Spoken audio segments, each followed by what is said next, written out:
Please welcome very warmly MD Welch.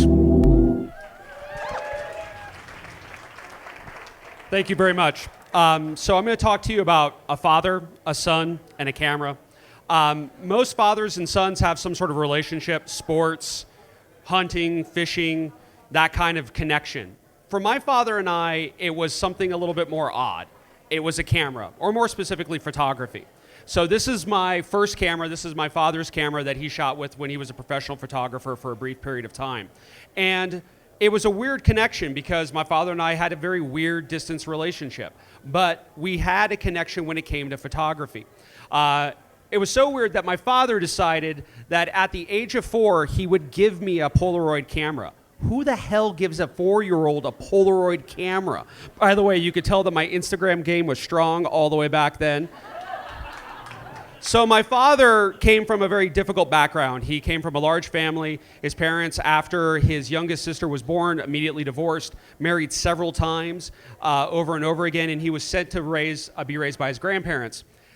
In that time, he started picking up a camera and photographing. But in that process, he was actually sent away to a boarding school in North Carolina. And they didn't like him very much at all. So they basically gave him an option of prison or the Air Force. He took the Air Force.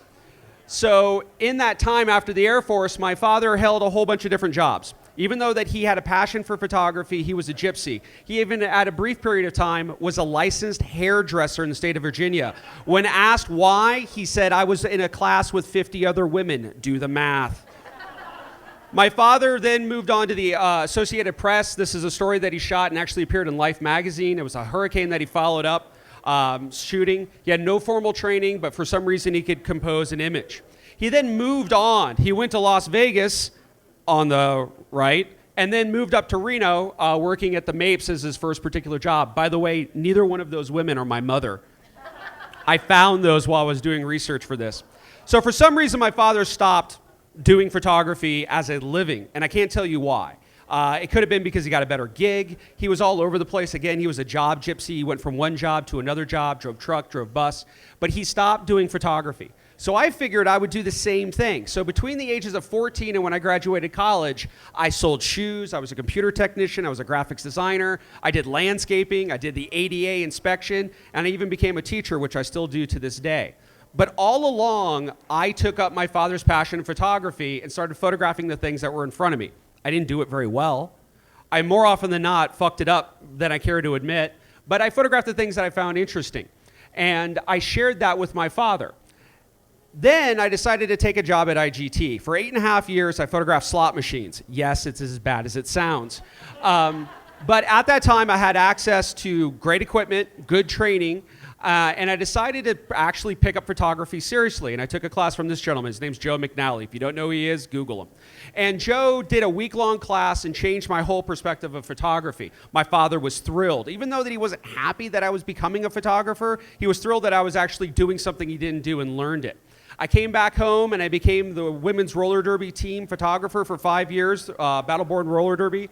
And it just kind of was great because I was around people who were like myself, odd and interesting, and that started to pay off and turn into my professional work. So I didn't shoot weddings. I shot women getting divorced, burning their wedding dresses, grooms and brides defending themselves from their bridesmaids and groomsmen as zombies. And I was actually trapped in a room for an hour with Kid Rock at one time. On September 11th, I was laid off from IGT in 2013. By the way, who the fuck lays somebody off on September 11th? But it was the 5th greatest day of my life because I was thrilled because I was forced to get kicked out of the nest. My father understood this. My father never held a job other than being a truck driver very long, so he understood the need to go forward. And I started photographing seriously, taking my craft and my professional career forward, photographing interesting people and being introduced to interesting events. This is Pancho Villa's Army, the Mexican national fan club for the football team. I'm the only white guy in the arena, by the way, which is fantastic. But in sharing these stories with my father, they started to diminish because as my career took off, so did my father's Alzheimer's. And I could no longer share these stories with my father. And it was very sad for me because he had given me this camera and this career and this passion, and I really didn't have those moments with him anymore. So as he was getting ready to pass, I was able to have a conversation that lasted a minute. He had clarity like it was in a movie. And I was able to tell my father what I had done with my career and what he had done by giving me my camera. Thank you, Dad.